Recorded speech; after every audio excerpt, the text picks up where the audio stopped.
to the Saturday edition of The Box Seat. I'm Adam McGrath and joined by Mark Olmos. And Mark, hard not to be excited about the 8 races we have in front of us. Yeah, this is a great day of racing, Adam. Of course, the 2 listed races, the listed Aquanita Stakes for the boys, the Colts and Geldings over 2,000 metres, formerly the Diana Plate, and now we've got also the Belmont Oaks. Really looking forward to that listed race for the fillies over 2,000 metres, heading towards the Belmont Classic. Yeah, it's going to be a very good day of racing. Let's take a look at the conditions that we are going to be faced with. You can see them on screen at the moment. The Moo will run at 7 metres. There has been some bad weather around Perth. Keep an eye on that. We will be running on a soft track again. Mark, let's get straight into race number 1. Yes, Adam, race number 1, the freshman size plate over 1,400 metres. It is for the 2-year-olds, so a few of these step out over a trip for the first time. One of those will be last start winner, Ocean Jewel.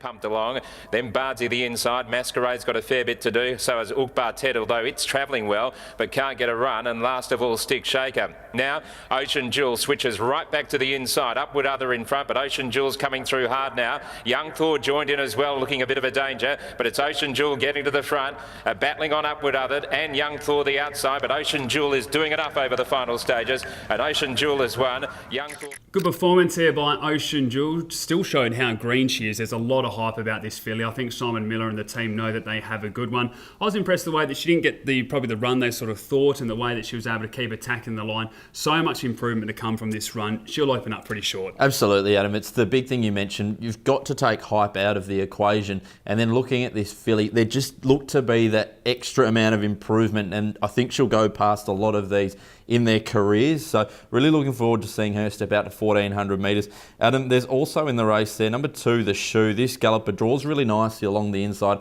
has had a little freshen up since running behind the Art Series, and that form reads quite well. This is the one I've got on top, and I think your comments, what you said there, Ocean Jewel I think is going to be the best horse in this field, probably win the most money and go to the most heights. But if she doesn't quite still click here, there are some experienced horses like Salubrious and the Shoe. I think the Shoe's form lines are very good. It's beat Salubrious last prep. It was only 2 lengths behind Lucy May in the Magic Millions, and then behind Art Series only a length as well. That was first up. Barrier 1, senior jockey on board. I think this horse can run through the line strongly. So I'm more just going if Ocean Jewel struggles that this horse can play a big part. There's one galloper I'm really looking forward to seeing, and that's El Capitano from Barrier 9. I'm hoping they stride forward. Just let this galloper run. Of course, is a gelding now by Al Maher. I was actually quite impressed with the effort last start behind Pearl Trade. Pearl Trade, I think, has got a fair future ahead of her, but this galloper was good in second on debut. Yeah, I think these form lines are going to hold up. As you said, a gelding now as well.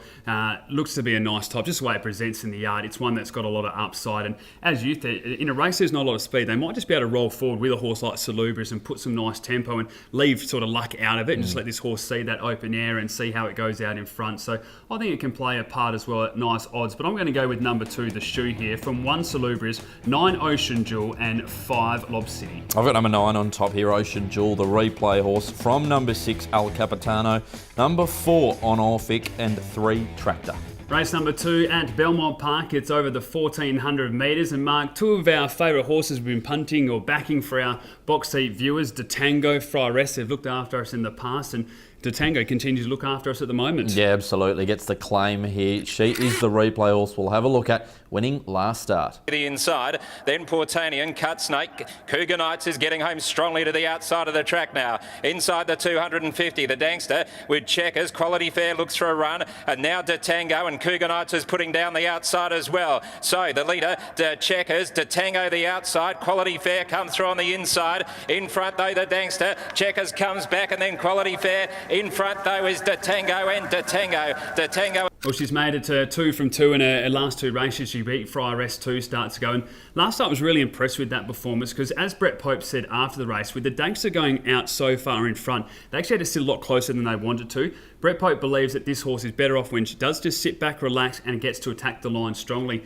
From barrier 7, with not a huge amount of speed in the race, Harry Thomas will roll forward and Cuban and Cundy will as well, but they won't go mad out in front. I think she's going to be really well suited, just back a bit further and showing that turn of foot. Yeah, lovely midfield spot. I've got her her settling in. And as you mentioned, number 6, Friaresque, we said last start when second up, we thought 1200 metres might be a bit short, but it wasn't. Really attacked the line strongly. Looking forward to seeing him out over 1400 metres here. Such a good opinion of this horse. I can't wait till he gets out to 1800 even. But like we said, and you just mentioned again there, the run over 1200 was very good. Was beaten by Tango first up by a half length. Gets a 1.5 kilo swing here. From barrier 10, I think they'll be back there with Tango, work into the race. And this horse just attacks the line so strongly. Adam, it looks to be the obvious Quinella in the race. You, numbers? Number 6, Friaresque for me, from 1 Tango, 3 Checkers, which has been racing well, and 10 Pinball Wizard. Hey, same Quinella for me, Adam. Tango from number 6, Friaresque, 3 Checkers, and 8 Cubiton Cundy. Race number 3 at Belmont Park. It's over the 1,000 metres mark. A lot of these went head-to-head last start. Vandemonian proved too good, and the form lines around this horse are sensational. Yeah, wasn't it a really nice win, Vandemonian? Now 3 from its last 4 starts. Let's have a look at that form race. Is just in front. Forbidden Planet went up on the outside. Diamond Princess, Greco, Vandemonian is about to get into the clear, and Pop Hero is joining in down the outside as well, inside the 250, and the leader Sterling Estate. Vandemonian is giving chase strongly now. Pop Hero's on the outside, so it's Sharia Moore as well. It's Vandemonian racing up to hit the front. Sharia Moore's after Vandemonian, getting through Cataplexic, but Vandemonian's got the lead. Well, as Chris Gangemi said post-race, this horse was about to be sent to Broome. They put the blinkers on, and all of a sudden they've won 3 of their past 4. The other start, they were only beaten a length, and that was after being slow away.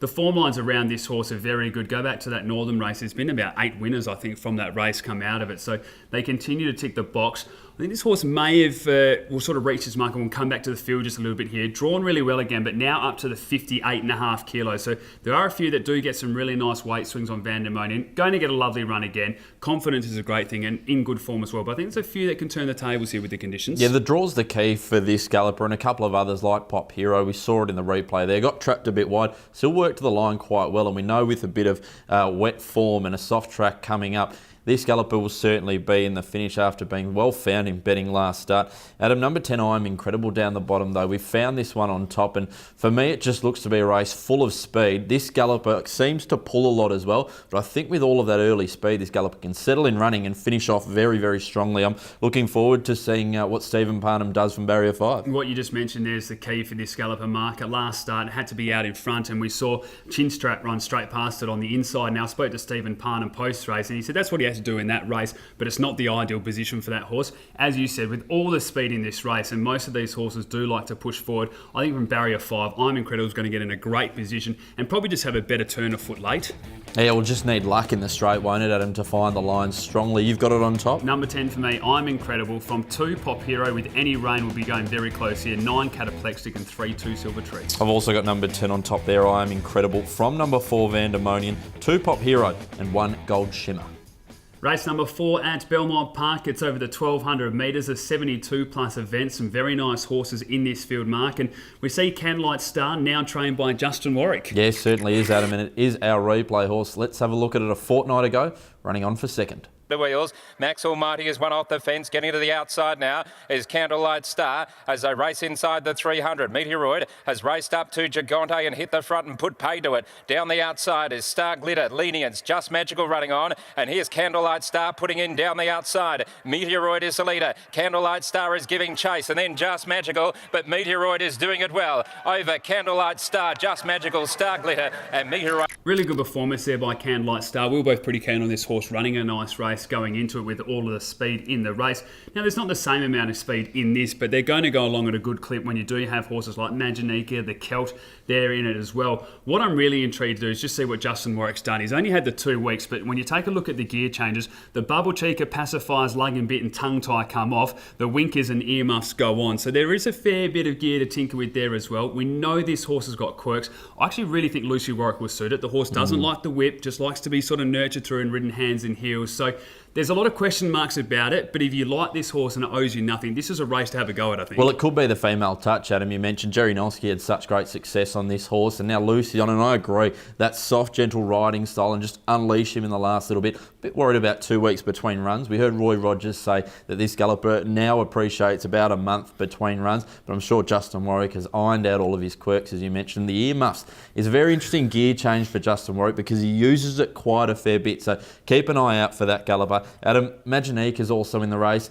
Went back and watched its last run on a soft, and it was just attacked in the lead and look, had no pace out in front. I'm willing to forgive. It's now had another break since its last start win. That was on a very firm track, it has to be said. But I can see it running another nice race here. I just have concerns about how it may get pressured again out in front. Yeah, I've got on top, but there's no confidence with this galloper. You mentioned quirks with Candlelight Star. They're completely different with Maginica, but so much to learn about this galloper. Space between runs, the 1200, the 14, do they claim? And as you said, the form on the soft track, despite saying unplaced, was attacked the entire run. But there will be a bit of pressure in this with the Celt, as I mentioned, and a few others that might want to push up. But I was really impressed with that win, beating Meteoroid. That horse has won since as well, and they get the 1.5 kilo claim of Clint Johnson Porter. I'm hoping to get something back here with Mad Brad. This looks the ideal race. Little freshen up between runs, about 3 weeks between them. And look, I think there will be speed on. This horse can sit just behind them. Change of jockey, Jared Noski goes on, which I really like to see, and he'll find a gap in the straight. So I'm looking forward to Jared Noski giving this galloper every possible chance. Adam, you're on top? Yeah, I've got number 2, Maginica, from number 6, Mad Brad, and on my page I've just got Jared Noski highlighted. I'm with you. That's a great change for this team. Number 3, Candlelight Star, and 9, Star Glitter. 6 on top for me here, Mad Brad, from number 10, the Celt. Number 8, Flying Time, and 7, Thunderclap Newman.